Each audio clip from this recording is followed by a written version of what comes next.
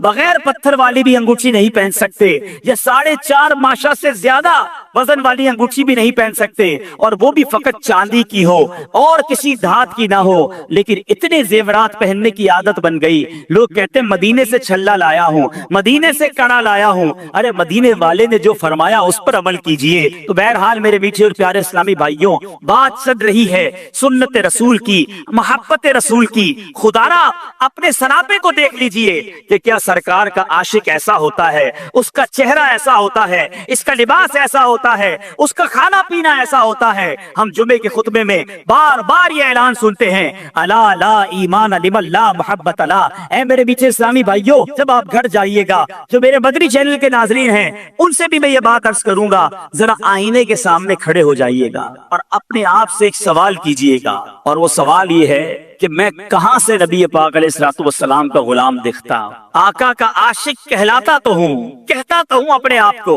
ذرا اوپر سے شروع کیجئے گا. بال نبی پاک کے طریقے والے ہیں یا آقا کے دشمنوں کے طریقے والے ہیں؟ پھر چہرہ سنت کے مطابق ہے یا معاذ اللہ نبی پاک علیہ الصلوۃ والسلام کے دشمنوں والا چہرہ؟ چہرے پر داڑھی ہے کہ نہیں؟ سرکار دو عالم صلی اللہ تعالی علیہ وسلم کا فرمان ہے جس کا مفہوم ہے داڑیاں بڑھاؤ, مونچھیں پست کرو, اور میرے دشمنوں جیسا چہرہ نہ بناؤ. یہ کیسا عاشق ہے؟ سرکار کا عاشق بھی کیا داڑھی منڈاتا ہے؟ کیوں عشق کا چہرے سے اظہار نہیں ہوتا؟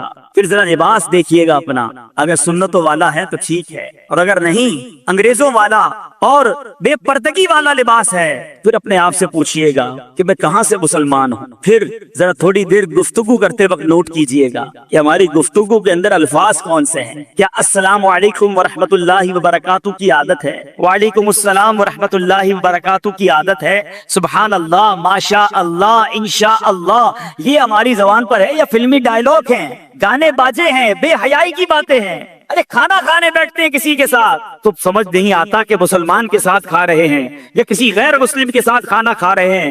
الٹے ہاتھ سے سارے معاملات ہو رہے ہیں, اور جناب انداز ہی دوسرا ہے.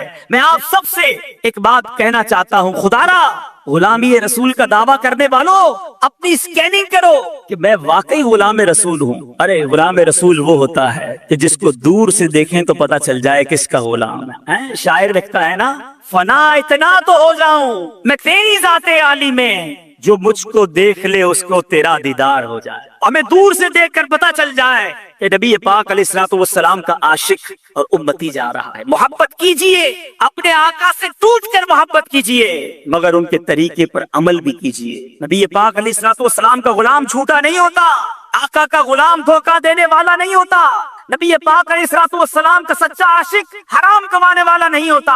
ارے کیسے وہ سود کا کاروبار کرے گا جب آقا علیہ الصلوۃ والسلام فرمائیں کہ سود کے 70 درجے ہیں اور اس کا سب سے کمتر درجہ یہ ہے. حدیث پاک کا خلاصہ ہے اس کا سب سے کمتر درجہ یہ ہے کہ بندہ اپنی ماں کے ساتھ بدکاری کرے. کہ نبی پاک کا غلام سود کا کاروبار کرے گا؟ ارے سود کا کام کرنے والے کو اللہ سے جنگ کرنے والا کہا گیا. چھوڑ دو یہ کاروبار, نہ کرو کاروبار میں ملاوٹ, نہ بولو جھوٹ, نہ کماؤ حرام. یہ سرکار کی غلامی نہیں, یہ بربادی کی طرف جا رہے ہیں. یہ جمعے کا خطبہ زبردست میسج ہے ہمارے لیے. الا لا ایمان لمن لا محبت لا. ارے نہیں ہے اس کا ایمان کامل جس کے دل میں نبی پاک علیہ الصلوۃ والسلام سے محبت نہیں ہے. محبت کیجئے. وہ دل بیکار ہے جس دل میں عشق رسول نہیں, وہ دل بیکار ہے جس دل میں محبت رسول نہیں ہے. اے میرے میٹھے اور پیارے اسلامی بھائیوں, اس کے بعد جمعے کے خطبے میں ہمیں اور آگے جا کر سمجھایا جا رہا ہے البر لا یبلا والذنب لا ینسا والدیان لا یموت اعمل ما شئت کما تدیر تدان. اس کا ترجمہ اگر سمجھ آ جائے نا, یہ اطلاع دینے کے لیے کافی ہے. فرمایا جا رہا ہے البر لا یبلا, نیکی پرانی نہ ہوگی, والذنب لا ینسا, اور گناہ بھلایا نہ جائے گا, والدیان لا یموت, اور جس نے فیصلہ کرنا ہے, جس نے بدلہ دینا ہے, وہ مرتا نہیں, اسے موت نہیں آتی. اعمل ما شئت کما تدین تدان, کہا گیا کر لے جو کچھ کرنا ہے, بدلہ دیا جائے گا. کر لے جو کرنا ہے آخر موت ہے، ایک دن مرنا ہے آخر موت۔ یہ اتنی زبردست حدیث ہے۔ فرمایا البر لا یبلا، نیکی پرانی نہیں ہوتی، نیکیاں کرتے جاؤ کرتے جاؤ، جمع کراتے جاؤ، وہ رب نیکوکاروں کا اجر ضائع نہیں کرتا۔ والذنب لا ینسا، گناہ کر کے ہم بھول جاتے ہیں، مگر یہ گناہ بھلایا نہیں گیا، کہیں نوٹ ہو گیا۔ ہم بڑے عجیب لوگ ہیں، ہم نے اتنے گناہ کیے ہمیں یاد ہی نہیں ہے، نیکیاں ساری یاد رکھی ہوئی ہیں۔ ہمارے اسلاف نیکیاں بھول جاتے، گناہ یاد رکھتے۔ آج ہمیں یہ بھی یاد ہے کہ 15 سال پہلے مدینے گیا تھا، 10 سال پہلے میں نے مسجد کو پیسے دیے تھے، 5 سال پہلے فلاں غریب کی شادی کروائی تھی۔ کسی کے ساتھ 10-15 منٹ بیٹھو، اپنی 15 سال کی نیکیاں گنوا دیتا ہے۔ اس سے پوچھیں جناب کل جھوٹ بولا تھا یاد ہے؟ 15 سال پرانی نیکی یاد رکھ کے گنوائی جا رہے ہو، کل جھوٹ بولا تھا، آج صبح تم سے بدنگاہی ہو گئی تھی یاد ہے؟ تھوڑی دیر پہلے آپ نے غیبت کی تھی وہ یاد ہے؟ کیسے لوگ ہیں ہم گناہ کری جا رہے ہیں، بھولی جا رہے ہیں، مگر وہ ذنب لا ینسا، گناہ بھلایا نہیں جائے گا۔ والدیان لا یموت، میں مر جاؤں گا، مگر جس نے فیصلہ کرنا ہے، جس نے حکم سنانا ہے، اسے موت نہیں آنی۔ اگر گناہوں پر پکڑ ہوئی ہم کہاں جائیں گے؟ اسی جمعے کے خطبے میں قرآن پاک کی ایک آیت ہر جمعے کو یاد دلائی جاتی ہے۔ فرمایا گیا فَمَن يَعْمَلْ مِثْقَالَ ذَرَّةٍ خَيْرًا يَرَهُ وَمَن يَعْمَلْ مِثْقَالَ ذَرَّةٍ شَرًّا يَرَهُ۔ ترجمہ کنز الایمان، تو جو ایک ذرہ بھر بلائی کرے اسے دیکھے گا، اور جو ایک ذرہ بھر برائی کرے اسے دیکھے گا۔ اے نیکیاں کرنے والوں تمہیں مبارک ہو، اے نمازیں پڑھنے والوں تمہیں مبارک ہو، اے روزے رکھنے والوں، اے ذکر کرنے والوں، اے حلال کمانے والوں، اے نیکی کی دعوت دینے والوں، اے اللہ کی رضا کے کام کرنے والوں تمہیں مبارک ہو۔ قرآن اعلان کر رہا ہے جو ذرہ بھر بلائی کرے گا اسے دیکھے گا۔ اور اے نمازیں قضا کرنے والوں، اے حرام بولنے والوں، اے حرام دیکھنے والوں، اے چھپ چھپ کر گناہ کرنے والوں، اے مسلمانوں کے مال دبانے والوں، اے اپنے ماں باپ کو ستانے والوں، اے حرام روزی کمانے والوں، اے جھوٹ بولنے والوں، غیبت کرنے والوں، بے حیا عورتوں سے دوستیاں کرنے والوں، سنو قرآن کہتا ہے جو ذرہ بھر برائی کرے گا وہ دیکھے گا۔ قیامت کے دن اگر ہماری برائیاں ہمارے سامنے کر دی گئی اور کہا گیا پڑھو، ہم کہاں جائیں گے؟ اے میرے میٹھے اسلامی بھائیوں، قرآن میں جا بجا یہ حکم موجود ہے کہ قیامت کے دن نامہ اعمال ہاتھ میں دیا جائے گا۔ خوشخبری ہے ان کے لیے کہ جن کے سیدھے ہاتھوں میں نامہ اعمال دیا جائے گا، مگر قرآن ہی کہتا ہے کہ بد نصیب ہوں گے چند لوگ وہ جن کی پیٹھ توڑ کر ان کے بائیں ہاتھ میں ان کا نامہ اعمال دے دیا جائے گا۔ کہا جائے گا اپنا اعمال نامہ پڑھ کر سناؤ، ذرا سوچو تو صحیح ہمارے اعمال نامے میں کیا کیا ہے۔ اور چھپ چھپ کر گناہ کیے ہیں، رات کے اندھیرے میں دروازہ بند کر کے گناہ کیے ہیں، اگر وہ پڑھنے پڑ گئے تو کہاں جائیں گے؟ اس میدان محشر میں ہمارے آقا بھی ہوں گے، تمام انبیاء کرام بھی ہوں گے، صحابہ کرام بھی ہوں گے، ہمارے غوث اعظم بھی ہوں گے، ہمارے پیر و مرشد بھی ہوں گے، ہاں ہمارے والدین ہوں گے، ہم سے محبت کرنے والے دوست بھی ہوں گے۔ ہم کیسے اپنی گندی باتیں پڑھ کر سنائیں گے؟ نہ کرو ایسے کام جس کے لیے قیامت کے دن شرمندہ ہونا پڑے، نہ کرو ایسے اعمال کے قیامت کے دن جواب نہ بن پڑے۔ نیکیاں جمع کر لو، ہم سب نے دنیا سے جانا ہے۔ اے میرے میٹھے اسلامی بھائیوں، فقط دنیا کے لیے نہ جیو، قبر میں تجوری نہیں، کفن میں جیب نہیں، فقط مال جمع کرنے کے لیے نہ جیے، قبر میں ہمارے اعمال ہمارے ساتھ جائیں گے۔ اے میرے میٹھے اور پیارے اسلامی بھائیوں، آؤ، وہ رب بڑا قریب ہے، آؤ اس سے معافی مانگ لو، آؤ توبہ کر لو، آج رب کی بارگاہ میں سر کو جھکا لو۔ میرا رب اتنا قریب ہے، بندہ ساری زندگی گناہ کرے، ایک بار سچی توبہ کر لے۔ حدیث پاک میں آتا ہے التائب من الذنب کمن لا ذنب له، گناہوں سے توبہ کرنے والا ایسا ہے اس نے گناہ کیا ہی نہیں۔ آؤ آج توبہ کر لو، نامہ اعمال گناہوں سے بھرا ہوا ہے، میں بھی جانتا ہوں، آپ بھی جانتے ہیں، مگر میرا رب اتنا قریب ہے کہ ایک بار سچی توبہ بندہ کر لے، وہ نامہ اعمال کے گناہوں کو معاف کر دیتا ہے، اس کے نامہ اعمال سے وہ گناہ مٹا دیے جاتے ہیں۔ دنیا میں ہم جرم کریں، ہمارا ریکارڈ لکھ لیا جاتا ہے، میرے رب کی شان دیکھو، بندہ توبہ کرے رب نامہ اعمال سے سارے گناہ ہی مٹا دیتا، بلکہ جس پر کرم نواز ہو جائے اس کے گناہ نیکیوں سے بدل دیتا ہے۔ بس توبہ کرنے کی دیر ہے، سر جھکانے کی دیر ہے، پکا ارادہ کرنے کی دیر ہے۔ سوچو کب تک گناہ کرو گے؟ ارے کب تک اپنے رب کو ناراض کر کے جیو گے؟ آپ پکارو اسے، کر لو سچی توبہ۔ اللہ تعالیٰ کی بارگاہ میں دعا ہے کہ میرے مولا میرے گھر پہ بیٹھے ہیں، مالک ہم خطا کاروں کو معاف فرما دے۔ درود پاک پڑھنے کے بے شمار فضائل و برکات ہیں۔ مسلمانوں کی پیاری امی جان حضرت عائشہ صدیقہ طیبہ طاہرہ رضی اللہ تعالی عنہا سے روایت ہے، رسول رحمت شفیع امت صلی اللہ تعالی علیہ وآلہ وسلم نے فرمایا، جب بندہ مجھ پر درود پاک پڑھتا ہے تو اس کی برکت سے ایک فرشتہ اللہ پاک کی بارگاہ میں حاضر ہوتا ہے۔ اس فرشتے کے لیے حکم ہوتا ہے کہ اسے میرے بندے کی قبر کے پاس لے جاؤ تاکہ یہ میرے بندے کے لیے مغفرت کی دعا کرتا رہے اور میرے بندے کی آنکھیں ٹھنڈی ہوتی رہیں۔ ذات والا پہ بار بار درود، ذات والا پہ بار بار درود، بار بار اور بے شمار درود، قبر میں خوب کام آتی ہے، بے کسوں کی ہے یار غارد۔ صلو علی الحبیب صلی اللہ تعالی علی محمد صلی اللہ علیہ وسلم۔ اللہ والے زخمی حالت پہ نماز پڑھے ہیں، آج سر میں درد ہو تو بندہ کہتا ہے یار اب کل سے نماز پڑھوں گا، آج تھوڑی طبیعت ٹھیک نہیں ہے اس لیے مسجد میں نہیں گیا۔ نماز کو اتنا حقیقت جانتے ہو کہ تمہاری سر میں درد ہو تو نماز سے نہیں جائے ہے؟ سر میں درد ہوا تو کوئی دوپہر کا کھانا چھوڑا ہے؟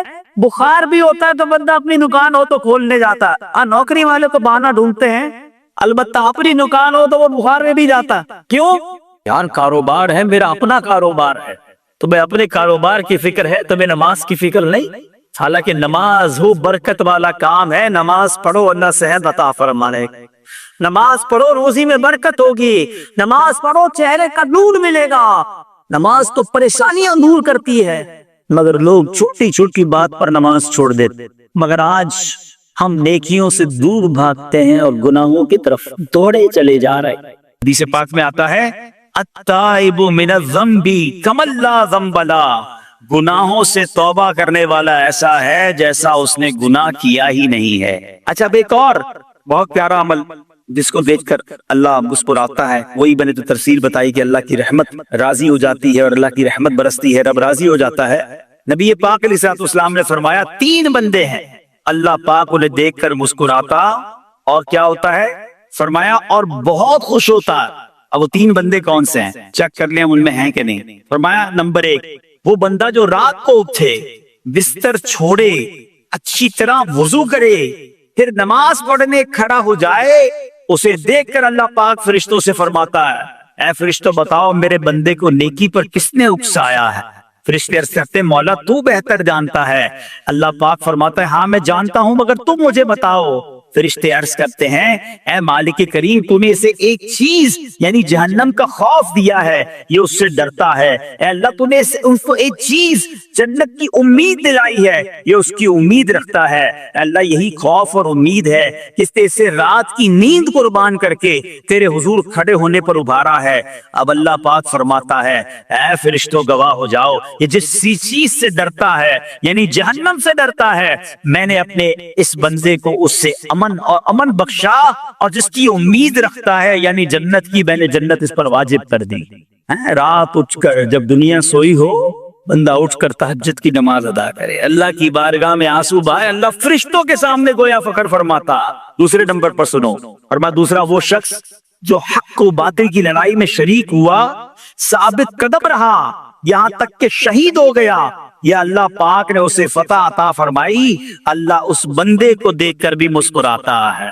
جہاد کرنے والے مجاہدین یا تو شہید ہو جائیں یا غازی ہو کر لوٹے اللہ کی رضا کے لیے، اللہ کی رحمت ان پر بھی چھما چھم برستی ہے۔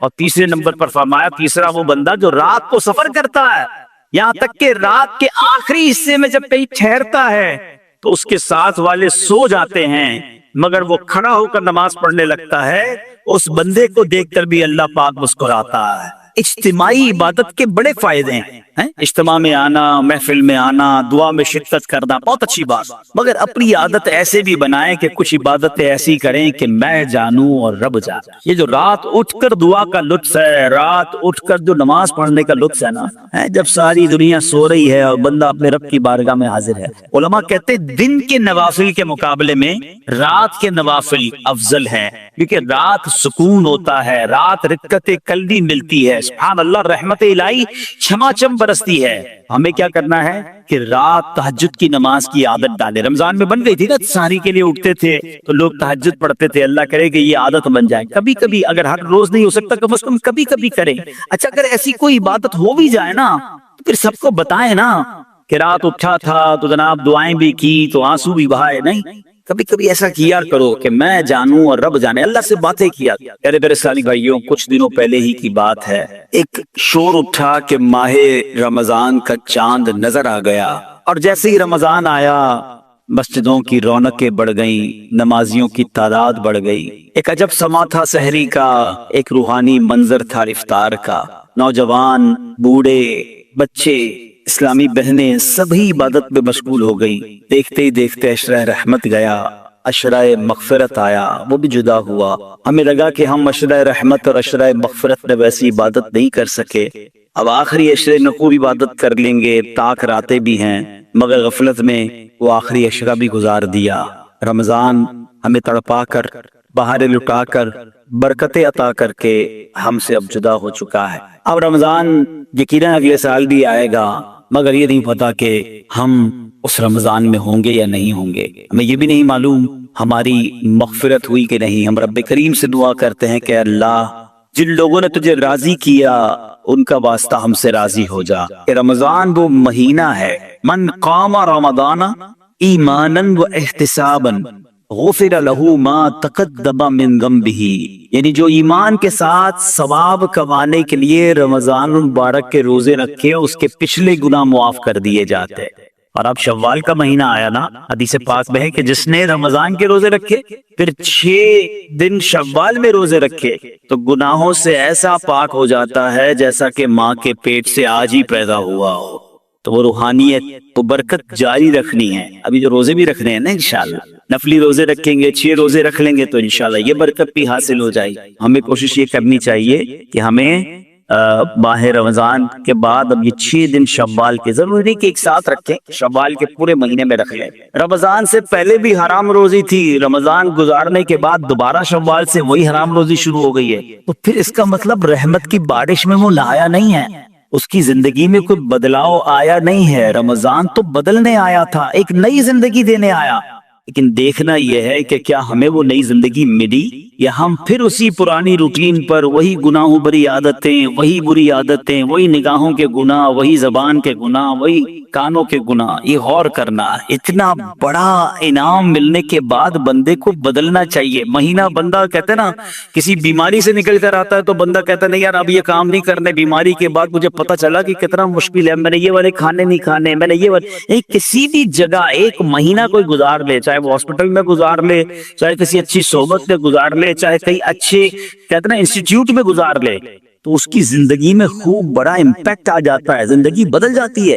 ہمیں تو پورا مہینہ رحمت کے سمندر میں رکھا گیا تھا، رحمت کی بارش میں رکھا گیا تھا، صبح بھی رحمت، شام بھی رحمت، افطار بھی رحمت، سحری بھی رحمت، دعائیں قبول ہو رہی تھی، راتوں کو ایک عجب رونق تھی، ماشاءاللہ ہزاروں لاکھوں عاشقان رسول نے، بلکہ آل اوور دی ورلڈ دیکھے تو شاید کروڑوں لوگوں نے اعتکاف کیا۔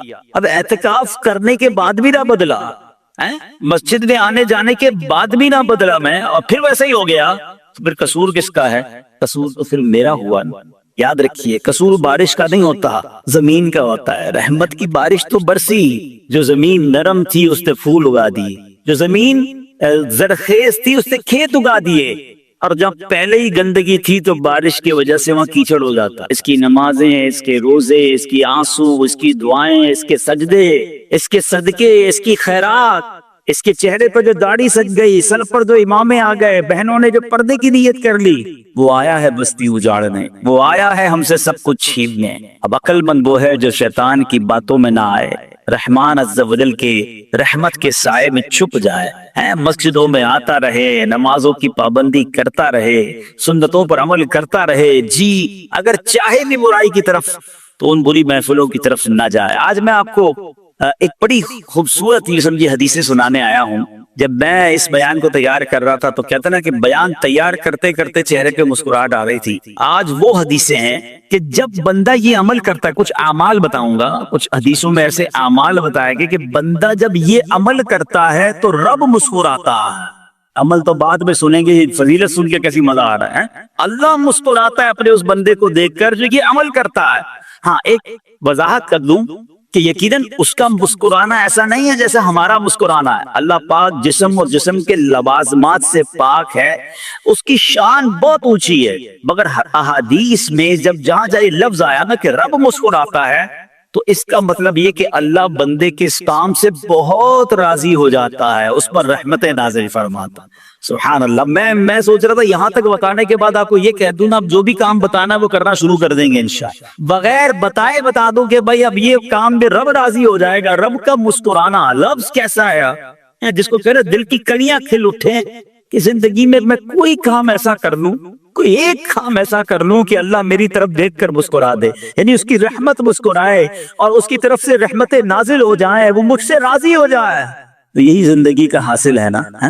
سبحان اللہ۔ تو یہ آئیے آج مدری چل کے ناظرین آپ بھی ٹینشن ہو جائیں کہ وہ کام کون سے ہیں جس کو دیکھ کر رب کی رحمت ایسی راضی ہو جاتی ہے، رب اتنا راضی ہو جاتا ہے۔ سبحان اللہ سبحان اللہ۔ تو آئیے ایک پہلی حدیث سنتے ہیں۔ نبی پاک علیہ الصلوۃ والسلام فرماتے ہیں اذا ضحک ربک الی عبد فی الدنیا فلا حساب علیہ، جب تمہارا رب دنیا میں کسی بندے کو دیکھ کر مسکرائے تو روز قیامت اس سے حساب نہیں لیا جائے۔